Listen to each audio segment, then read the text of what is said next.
నమస్తే తెలుగు రాజ్యంకి స్వాగతం. నేను మీ సంధ్య.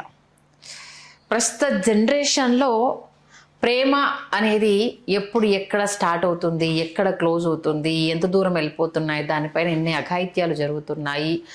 నిజమైన ప్రేమ సాధించుకున్న వాళ్ళు కొందరైతే అవసరం కోసం వాడుకునే వాళ్ళు ఇంకొందరు. ఇలాంటివన్నీ మనం చూస్తూనే ఉన్నాము. చాలా తక్కువ టైం గ్యాప్లో కలవడము, అవసరాల కోసమే ప్రేమ అనేది, ఫిజికల్ నీడ్స్ కోసమే ప్రేమ అనేది మనం ఇవన్నీ చూసాము. కొన్ని ప్రేమలు మాత్రం చాలా స్వచ్ఛంగా ఉంటాయి. వాటిని కాపాడుకోవడం కోసం ఎంత దూరమైనా వెళ్తారు. ఒకవేళ అక్కడ దాకా వెళ్ళలేకపోతే తనువులు చాలించిన వాళ్ళు, అంటే ఆత్మహత్యలు చేసుకున్న వాళ్ళు చాలామంది ఉన్నారు.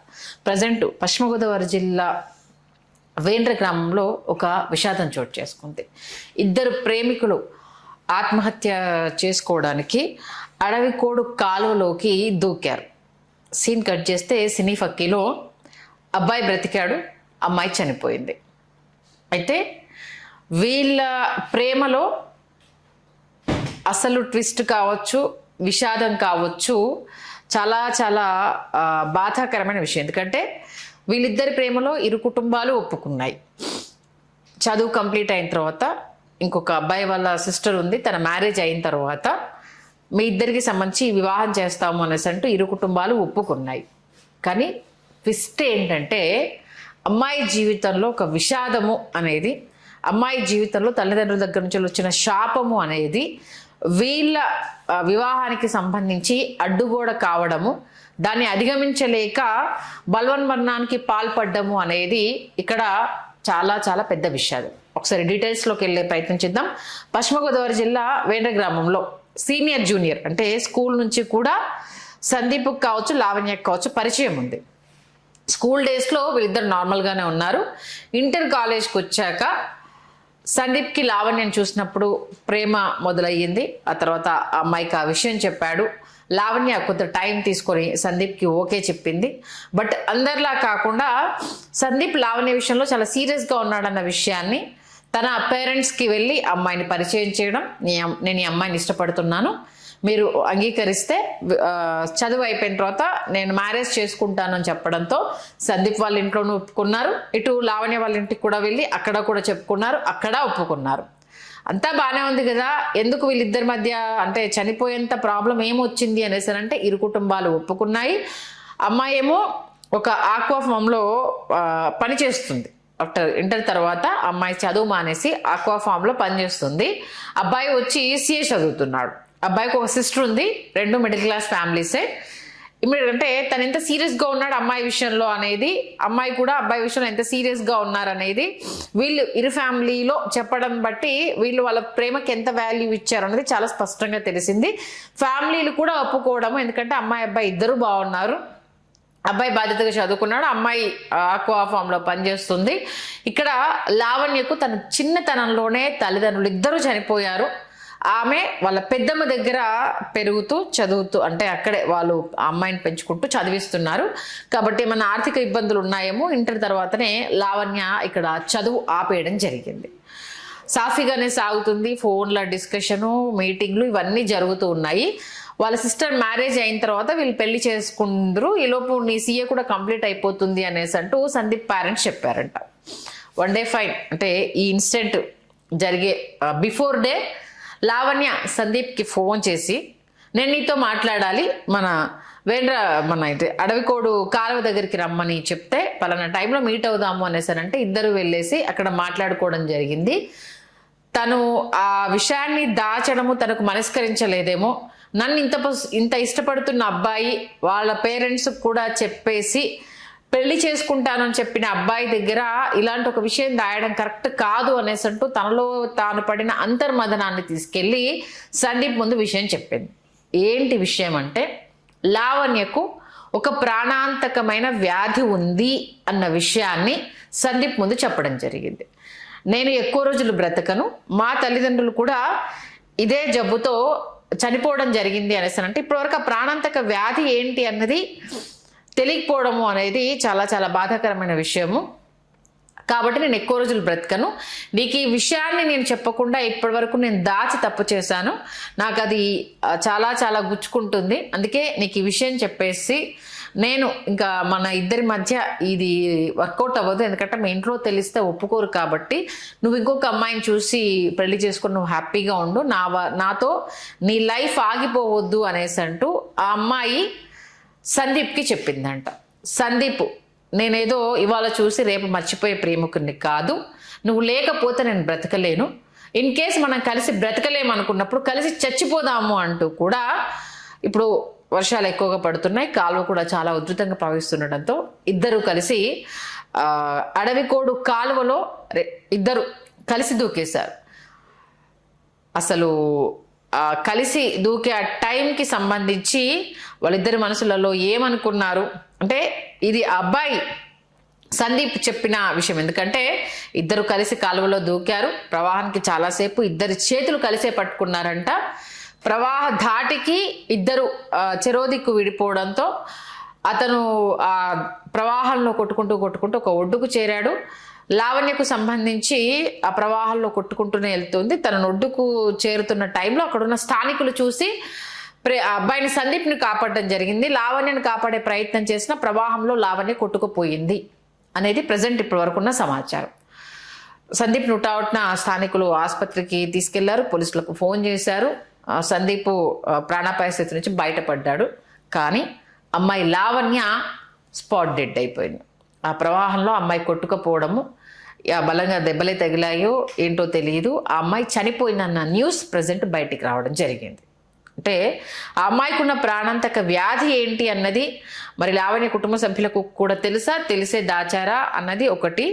వాళ్ళ తల్లిదండ్రులు కూడా అదే ప్రాణాంతక వ్యాధితో మరణించారు అన్న విషయము ఇక్కడ చెప్పడం అనేది, ఇది మీ ఇంట్లో తెలిస్తే ఒప్పుకోరు కాబట్టి మనం ఇక్కడ నుంచి మూవ్ ఆన్ అయిపోదాము అనేసి అని చెప్తే సందీప్ ఇచ్చిన స్టేట్మెంట్, ప్రస్తుతానికి సందీప్ హాస్పిటల్లో చికిత్స పొందుతుండగా సందీప్ ఇచ్చిన స్టేట్మెంట్, నువ్వు లేకపోతే నేను లేను కాబట్టి ఇద్దరం కలిసి చనిపోదామని నేనే అడిగాను తను కూడా ఒప్పుకుంది. ఎందుకంటే మన ప్రేమ అందరిలా ఉండకూడదు, మా వాళ్ళు ఒప్పుకోకపోతే మన లైఫ్లో మనమే అని చూసుకునే పరిస్థితి కాదు కాబట్టి ఇద్దరం చనిపోదాము అనేసి నేనే చెప్పాను. ఇద్దరం కలిసే దూకాము, ప్రవాహంలో ఇద్దరం చాలాసేపు వరకు ఒకటి చేతులు ఒకరు పట్టుకునే ఉన్నాము. ఆ తర్వాత ప్రవాహానికి ఇద్దరం చెరువు వైపు వెళ్ళిపోయాను, నేను ఒడ్డును చేరుకున్నాను, స్థానికులు నన్ను కాపాడారు, తనను కూడా కాపాడే ప్రయత్నం చేశాను కానీ ఆమె జాడ తెలియలేదు అనేది సందీప్ చెప్పిన పోలీసులకు ఇచ్చిన స్టేట్మెంట్. అది ఎందుకంటే స్టోరీ అనలేము కాబట్టి, అంటే ఇద్దరి స్వచ్ఛమైన ప్రేమ అనేది తను ముందే ఆ విషయం చెప్పకపోవడం తనకు చాలా గిల్టీ అనిపించింది. బట్ ఆ ప్రాణాంతక వ్యాధి ఏంటి అన్న విషయం మరి సందీప్కి చెప్పిందా, సందీప్ ఆ విషయాన్ని పోలీసులకు చెప్పాడన్న విషయం అయితే తెలియలేదు. బట్ లావణ్య తల్లిదండ్రులు కూడా అదే వ్యాధితో మరణించారు అన్నది ఇప్పుడు ఇక్కడ తెలిసిన న్యూస్. మరి లావణ్య కుటుంబ సభ్యులకు ఆ విషయం తెలిసి పెంచుతున్న పెద్దమ్మకు పెదనాన్నకు కూడా ఆ అమ్మాయికి జబ్బు ఉందన్న విషయం తెలియదు అన్న స్టేట్మెంట్ అయితే ఇవ్వడం జరిగింది. బట్ ఏంటంటే లావణ్య తల్లిదండ్రులు అంటే పెంచిన పెద్దమ్మ పెదనాన్న అయితే అనుమానం వ్యక్తం చేస్తున్నారు. ఇద్దరు కలిసి దూకినప్పుడు అబ్బాయి ఎలా బ్రతికాడు, మా అమ్మాయి ఎలా చనిపోయింది, ఏదో ఇక్కడ ఉంది అన్న అనుమానాన్ని అయితే వాళ్ళు రైజ్ చేస్తున్నారు. కాకపోతే సందీప్ చాలా క్లియర్గా చెప్పడం జరిగింది, నన్ను చేసుకోవడానికి మీ ఇంట్లో ఒప్పుకోరు, నాకున్న జబ్బు అలాంటిది, నాకున్న వ్యాధి అలాంటిది అని చెప్పడంతో నువ్వు లేకపోతే నేను లేను అని చెప్పాడు. నేనే ఫస్ట్ మన ఇద్దరం చచ్చిపోదాం ఇక్కడే అని చెప్పేసి నేను చెప్పాను, నాతో పాటు తను కూడా దూకింది అనేసి సందీప్ చెప్పిన స్టేట్మెంట్. ఇప్పుడు ఇక్కడ కాల్ రికార్డ్ అనేది ఇంపార్టెంట్ అయిపోయింది. ఎందుకంటే లావణ్య ఎప్పుడు ఫోన్ చేసింది, సందీప్ చెప్పిన స్టేట్మెంట్కి సంబంధించి మా అమ్మాయి చనిపోవడం అబ్బాయి బ్రతకడం మాకు చాలా అనుమానాలకు తావిస్తుంది, ఏదో జరిగింది, అది చెప్పకుండా ఏదో కథలు అల్లుతున్నారు అంటూ కూడా ఆబ్వియస్గా ఇలాంటివి జరిగినప్పుడు సెకండ్ వాయిస్ కామన్గానే వినిపిస్తుంది కాబట్టి పోలీసులు అయితే కేసు నమోదు చేసుకుని దర్యాప్తు చేస్తున్నారు. బట్ చావు అన్నింటికి అయితే పరిష్కారం కాదు. స్వచ్ఛమైన ప్రేమక జబ్బు ఉంది అనేసి అంటే అది ఏంటి, ఇప్పుడున్న పరిస్థితుల్లో ట్రీట్మెంట్కి పాసిబిలిటీ ఉందా లేదా, మరి అంత ప్రాణాంతకమైన వ్యాధి ఏంటి, లేకపోతే అది ఇతనికి కూడా సోకింది అన్నది ఏమన్నా నిర్ధారణ అయ్యిందా, ప్రాణాంతకమైన వ్యాధి చికిత్స కూడా లేనిది అని అంటే అది ఏదై ఉంటుంది అన్న ఒక చర్చ జరుగుతున్న నేపథ్యంలో మరి ఇద్దరు అంటే ఇప్పుడు ప్రేమ అనేది స్టార్ట్ అయిన తర్వాత ఫిజికల్ నీడ్స్ అనేది మనం కామన్గానే చూస్తున్నాము. అక్కడ దాకా వెళ్ళి ఇద్దరికి అదేమన్నా సోకి ఇదేమన్నా జరిగిందా లేకపోతే ఇంకేదన్నా అయ్యిందా అన్న కోణంలో కూడా ఇప్పుడు దర్యాప్తు అయితే కొనసాగుతుంది. బట్ పశ్చిమ గోదావరి జిల్లాలో అయితే వేండ్ర గ్రామంలో ఇద్దరు ప్రేమికులు ఆత్మహత్య చేసుకోవడం, ఒకరు బ్రతకడం ఇంకొకరు చనిపోవడం అనేది చాలా చాలా బాధాకరమైన విషయము. గ్రామం మొత్తం విషాద ఛాయలో అలుముకుంది. ఎందుకంటే అబ్బాయి బ్రతకడము అమ్మాయి చనిపోవడము అనేది అది విధి లిఖితమా లేకపోతే తను చనువు ఎలాగో చాలించాలి కాబట్టి దేవుడు తనను తీసుకెళ్ళిపోయి ఇతన్ని ఆపాడా, ఇలా రకరకాల డిస్కషన్స్ అయితే నడుస్తున్నాయి.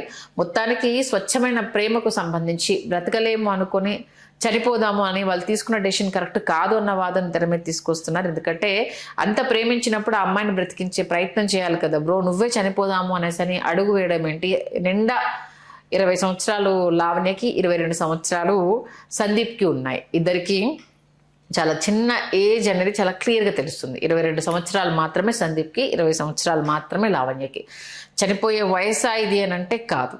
ఒకవేళ జబ్బేంటి, దానికి సంబంధించి ఇంత నువ్వు తనని ఇష్టపడ్డప్పుడు తనకు అండగా ఉంటాను అనుకున్నప్పుడు తను వదిలే అన్నప్పుడు దానికి సంబంధించి నువ్వు ఎంతవరకు ఫైట్ చేయగలవో అంతవరకు ఫైట్ చేసి ఉండుంటే ఆ అమ్మాయి కనీసం కొన్ని రోజులైనా నీతో కలిసి ఉండేది కదా.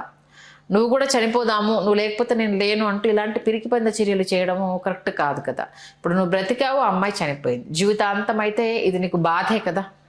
ఒక్క అడుగు డేర్ చేసి ఉండి ఏంటి ఆ జబ్బు, తల్లిదండ్రులు అప్పుడు ఎందుకు చనిపోయారు, అప్పుడు చనిపోయినప్పుడు వాళ్ళ పరిస్థితులు ఏంటి, అప్పుడు మెడికల్ పరిస్థితులు ఏంటి, ఇవన్నీ ఒక్కసారి 20 years బ్యాక్ కదా. ఎందుకంటే ఇప్పుడు అమ్మాయికి 20 years, వాళ్ళ పేరెంట్స్ చనిపోయింది అని అంటే 20 years అంటే ఒక 18 years బ్యాక్ అనుకోవచ్చు. అప్పటి ఉన్న ఏంటిది మన వైద్య పరిజ్ఞానానికి కావచ్చు, ఇప్పుడున్న మన సిస్టమ్ కావచ్చు, ఏ రేంజ్ డెవలప్ అయిందో మనం చూసాము. అట్లీస్ట్ తనకు ఆ ట్రీట్మెంట్ ఇప్పిస్తూ కొన్ని రోజులైనా నీతో హ్యాపీగా ఉండేది కదా. ఎందుకు ఆ వైపుగా నువ్వు డేర్ చేయలేకపోయావు అన్నది నిజంగా బాధ అనిపిస్తున్న విషయం. పోలీసులు అయితే కేసు నమోదు చేసుకుని అయితే దర్యాప్తు చేస్తున్నారు. మొత్తానికైతే పశ్చిమ గోదావరి జిల్లాలో ఈ అంశానికి సంబంధించి అయితే పెద్ద ఎత్తున చర్చ జరుగుతోంది. ప్రేమికులు ఇలా ఆత్మహత్యకు దిగారు. సినీ ఫక్కీలో అబ్బాయి చనిపోయాడు, అమ్మాయి మరణించింది, స్థానికులు అబ్బాయిని కాపాడంటారు, పోలీసులకు సమాచారం ఇచ్చారంట. ఆ తర్వాత అమ్మాయి శవమై తేలింది అన్న అంశానికి సంబంధించి పెద్ద ఎత్తున డిస్కషన్ జరుగుతుంది. అందులోనూ అమ్మాయికి పేరెంట్స్ లేకపోవడము అనేది, ఆ అబ్బాయి అంత ఇష్టపడి ఇద్దరు కుటుంబాల్లో ముందుగానే చెప్పుకోవడము, ఫ్యూచర్ ప్లానింగ్ చేసుకోవడం, ఇదంతా జరిగిన తర్వాత ట్విస్ట్, అమ్మాయికి ఇంకో జబ్బు ఉంది, అది ప్రాణాంతకమైన వ్యాధి, నేను ఎక్కువ రోజులు బ్రతకలేను, మా పేరెంట్స్ కూడా ఇదే వ్యాధితో చనిపోయారని చెప్పడము నిజంగా ఒక సినిమా స్టోరీని తలపించే విధంగా అయితే సీన్లు ఉన్నాయని చాలా క్లియర్గా తెలుస్తుంది. చూద్దాం మరి పోలీసుల రంగప్రవేశం తర్వాత ఏమేమి బయటికి వస్తాయి, నిజంగానే ఇన్నోసెంట్గానే డెసిషన్ తీసుకున్నారా, ఇంకేదన్నా జరిగిందా ఏంటిది అన్నది త్వరలోనే తేలాల్సి ఉంటుంది.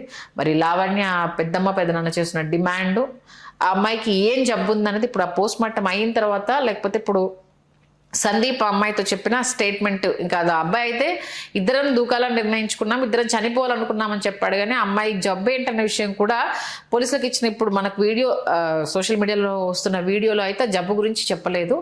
ఆఫ్టర్ పోస్ట్ మార్టము తర్వాత సందీప్ కోలుకున్న తర్వాత విచారణలో ఏ విషయాలు బయటకు వస్తాయన్నది కీలకం కాబోతుంది. బట్ ప్రేమికులు దయచేసి ఇంత కష్టపడి ఇంట్లో ఒప్పించేసుకొని ఇంత ఫైట్ చేసి చివరికి చావే శరణ్యమా అంటే అది కాదు. ఇప్పుడున్న పరిస్థితుల్లో ఫైట్ చేస్తే అనేక రకాల మార్గాలు ఉంటాయి. అట్లీస్ట్ కొన్ని రోజులన్నా నీ వైఫ్గా అమ్మాయి కొన్ని రోజులు బ్రతికేదేమో, నువ్వు ఇచ్చే సపోర్ట్ తోటి ఆ అమ్మాయి హీల్ అయిపోయేదేమో, రికవర్ అయిపోయేదేమో, అట్లీస్ట్ ఆ కొన్ని రోజులన్నా నీతో హ్యాపీగా ఉండేది కదా. నువ్వు చనిపోదాము అని అంత పెద్ద డెసిషన్ తీసుకునే ధైర్యం ఉన్న నీకు మోరల్ సపోర్ట్గా అమ్మాయి కోసం నిలబడి ఏదైనా చూసుకుందాము అనేసి అని చెప్పు ఉండుంటే పరిస్థితి వేరేలా ఉండేది, నువ్వు అమ్మాయి బ్రతికుండేవాళ్ళు. ఇప్పుడు ఆ అమ్మాయి చనిపోయింది, నువ్వు బ్రతికావు. జీవితంలో ఇష్టపడ్డ అమ్మాయి నీ కళ్ళ ముందే ప్రాణాలు వదిలేయడము, అమ్మాయి నేను కాపాడుకోలేకపోయిన గిల్ట్ అయితే నీకు జీవితాంతం అయితే ఉండిపోతుంది కదా. పోలీసులు అయితే కేసు నమోదు చేసుకుని దర్యాప్తు చేస్తున్నారు. చూద్దాం అల్టిమేట్గా ఏం తేలుతుంది అనేది.